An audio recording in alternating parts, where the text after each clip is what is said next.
if you have ever carried something quietly for years, not because you were ashamed of it, but because the right moment to say it had not yet arrived. This story is going to mean something to you. Like this video right now and subscribe to this channel, because what a wife revealed on the Family Feud stage and what Steve Harvey said the moment he heard it is the kind of television that only happens when everything is completely unrehearsed, 100% real. Let us get into it. Hope begins. Most secrets kept inside a marriage are kept out of shame or fear or self-protection. Those are the ones we hear about. Those are the ones that fracture things, that surface as betrayals, that become the before and after of a shared life. But there is another kind of secret. A secret kept not to protect the person keeping it, but to protect someone else. A secret that carries no shame and no deception at its core. Only the weight of a love so considered that it chose silence over speech for years, waiting for the moment when the truth could land without causing damage it could not undo. On a Wednesday afternoon in a television studio in Los Angeles, a woman named Gloria Rise revealed that kind of secret. She had been carrying it for 14 years. Her husband of 22 years, Raymond, was standing 6 feet away when she said it. He had no idea it was coming. Neither did Steve Harvey. What Steve Harvey did the moment he understood what he was hearing, the way he received it, the way he responded, the words he chose and the ones he did not choose, is the reason this story has stayed with people, not because it was dramatic in the way the other stories in this kind of telling are dramatic, but because it was, in the end, something rarer than drama. It was grace. And grace, when it arrives in public and unannounced, is something a room never forgets. Gloria Reyes was 51 years old when she stood on that stage.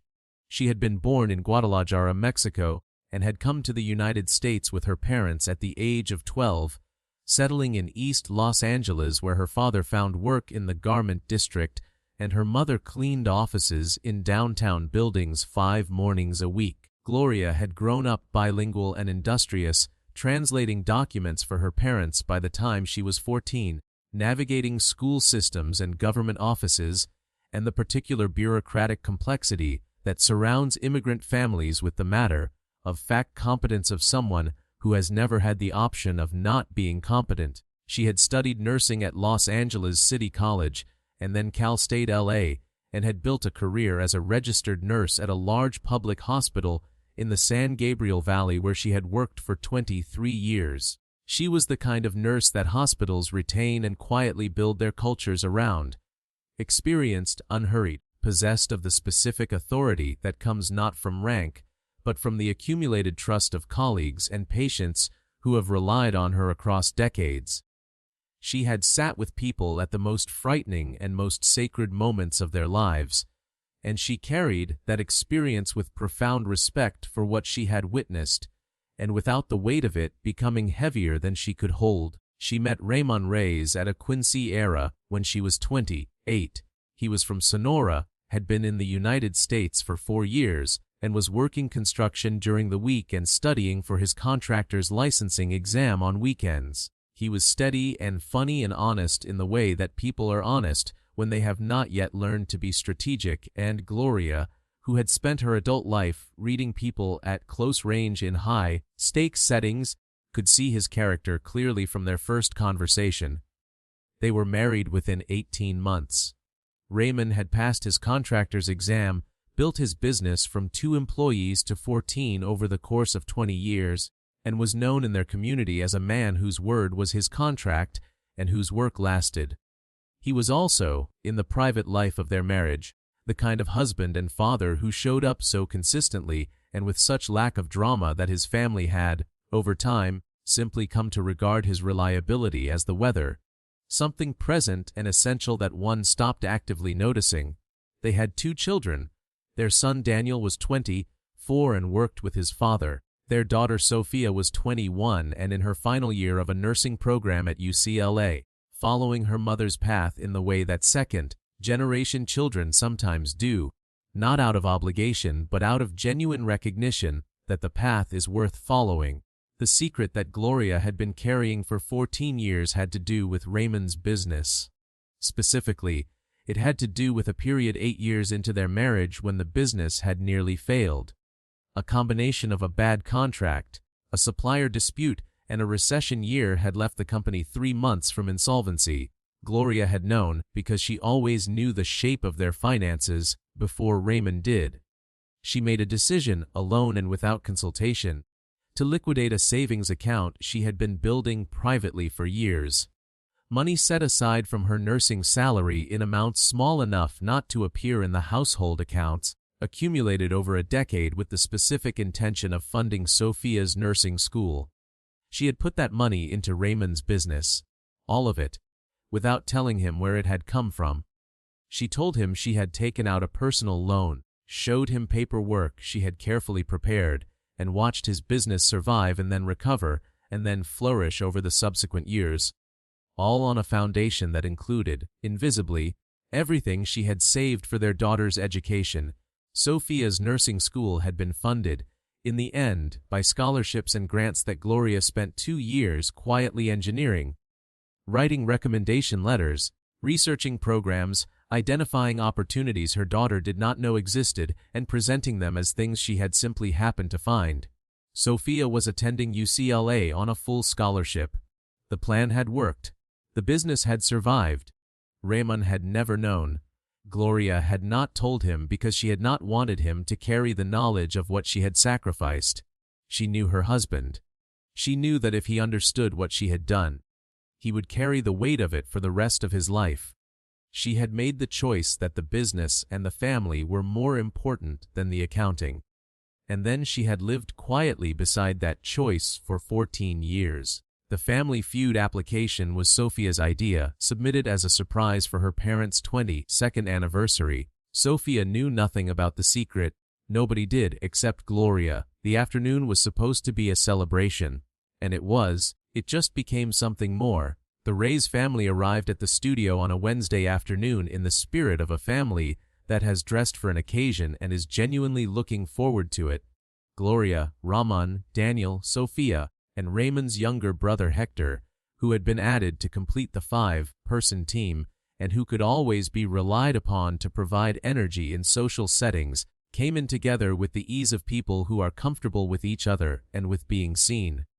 The family they were facing was the Abramowitz family from San Diego. Warm, competitive, and possessing the specific dynamic of a family in which everyone talks at the same volume and nobody waits for anyone else to finish. They were immediately and comprehensively likable, and the studio crew had already developed affection for them by the time the Ray's family arrived. Steve Harvey's pre-game introductions moved through the Abramowitz family with the ease of a man in his natural environment. Then he turned to the Ray's family. He reached Hector first, who delivered within 30 seconds the funniest line of the afternoon, which set the room at ease. He reached Daniel, who was composed and direct. He reached Sophia, who spoke about her nursing program with the brightness of someone in the right place at the right time. Then he reached Raymond. Raymond spoke about his contracting business with the particular pride of a man who has built something with his hands over 20 years and knows, without needing to perform the knowledge, that what he has built is worth being proud of. He spoke about Gloria with the warmth of a man for whom the admiration is so settled it no longer requires decoration. He said that she was the reason everything had worked out. He said it simply, with the directness of a man who has thought about it many times over the years, but has perhaps never said it in precisely those words, in public, before. Steve smiled. He looked at Gloria. "Your husband says you are the reason everything worked out," he said. "Tell me about that. What has that looked like over 22 years? Gloria looked at Steve Harvey with the measured attention she brought to every situation that required her to assess what was actually being asked before answering. Then she said, "Can I tell you something that I have not told my husband?" The room shifted. "Yes," Steve said. "You can tell me anything." Gloria nodded once. Then she looked at Raymond. Then she looked back at Steve and told the story. All of it. The savings account. The decision. The paperwork she had prepared. Sophia's scholarships. The 14 years of carrying it quietly beside the man who did not know it was there.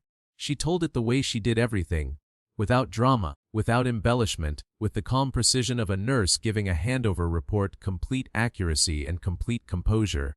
It took perhaps 3 minutes. The studio was entirely silent for all of them. When she finished, Raymond was looking at her. He had turned during the telling, slowly, as each piece of information arrived, until by the end he was facing her fully.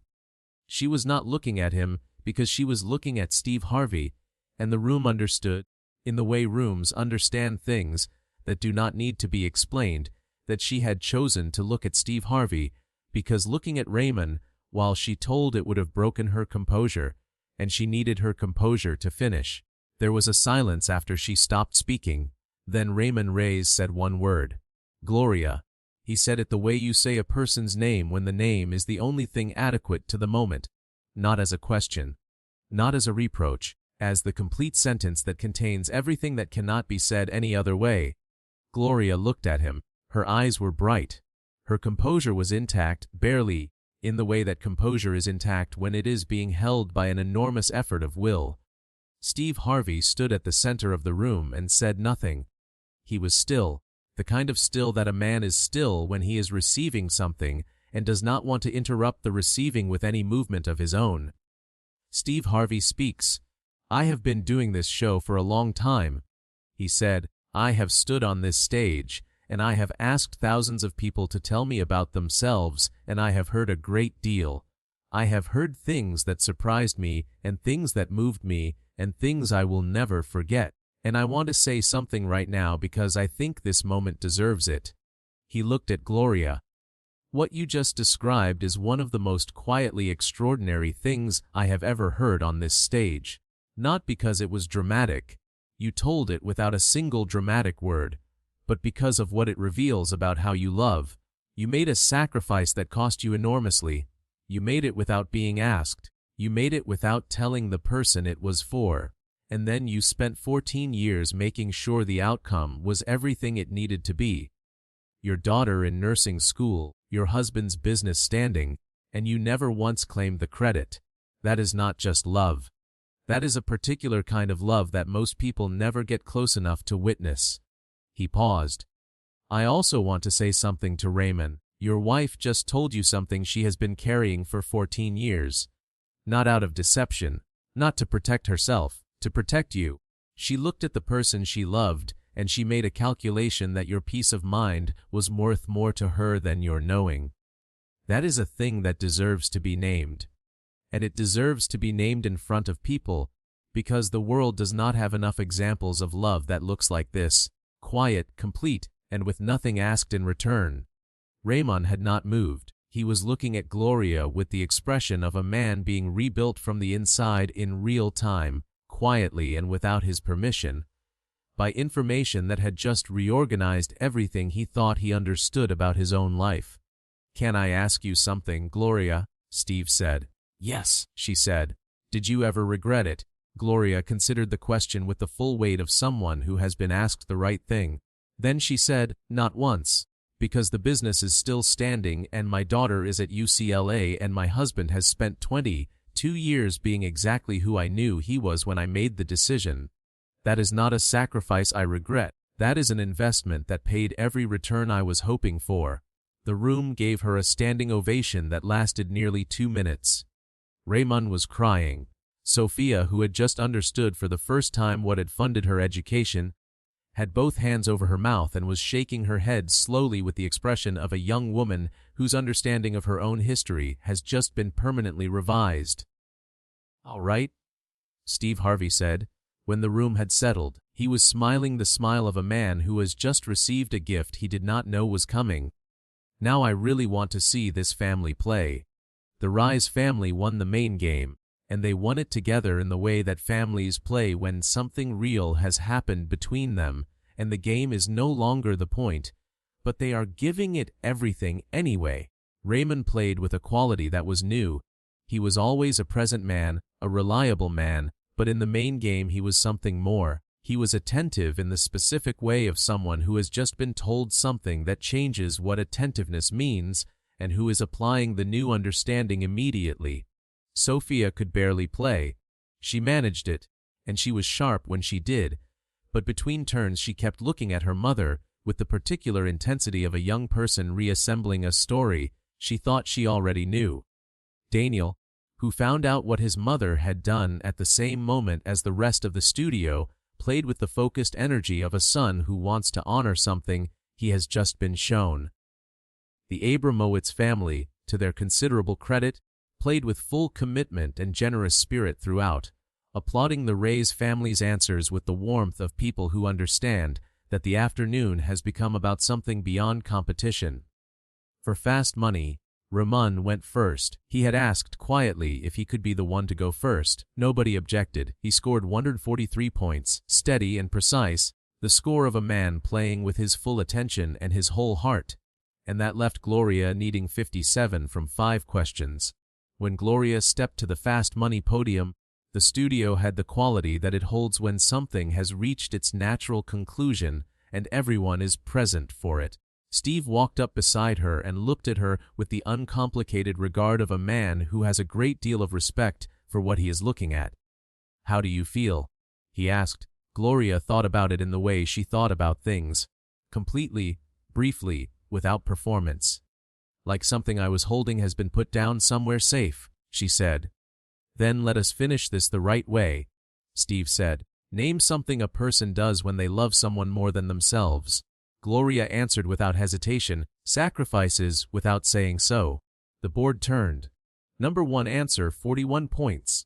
The room responded with the warmth of recognition. Name something that holds a family together during hard times. Immediately, a strong woman.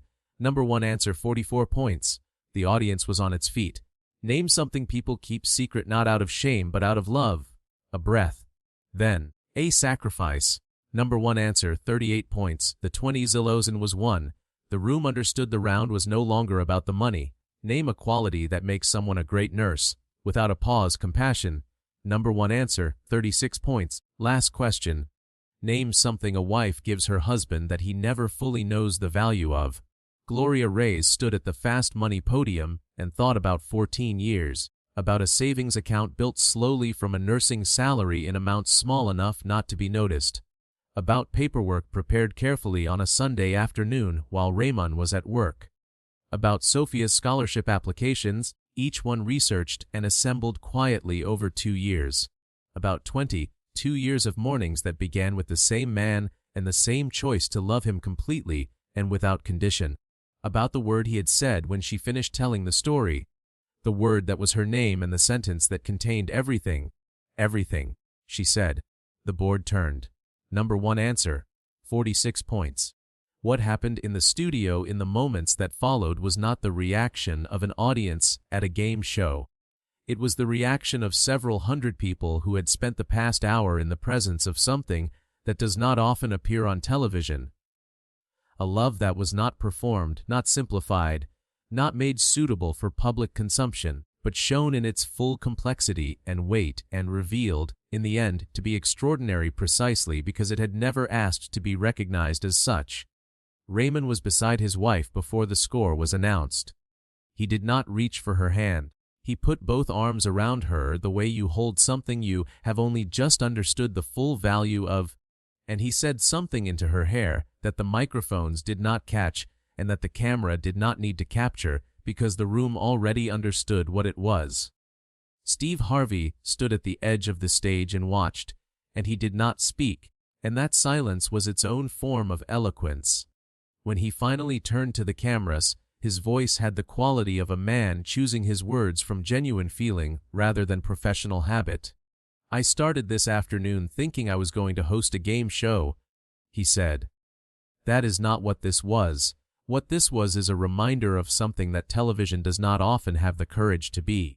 A reminder that the most important things that happen between people, the real things, the lasting things, the things that hold a life together across decades, almost never happen in public. They happen quietly, in ordinary moments, without witnesses. Today we got to be witnesses, and I am grateful for that, more grateful than I know how to say on camera." The episode aired 6 weeks after taping. The clip of Gloria's revelation, Raymond's response, and Steve Harvey's speech reached 8 million views within 12 hours.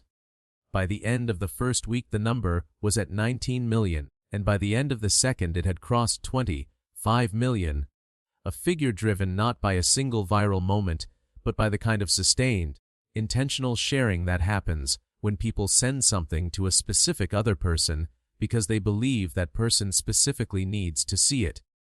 The pattern of who shared it was unusual.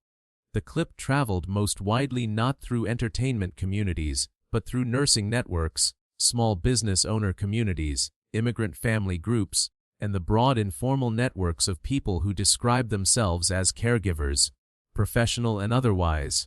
The common thread in comments across every platform was the same.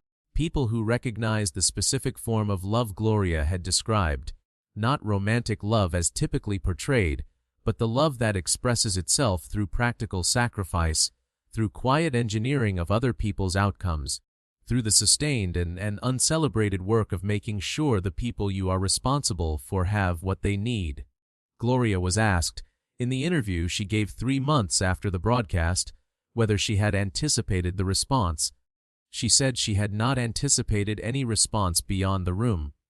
She had told the story because the afternoon had produced a moment in which it could be told, and because she had been carrying it for 14 years, and because something in the way Steve Harvey had asked his question had made her understand that the moment was right.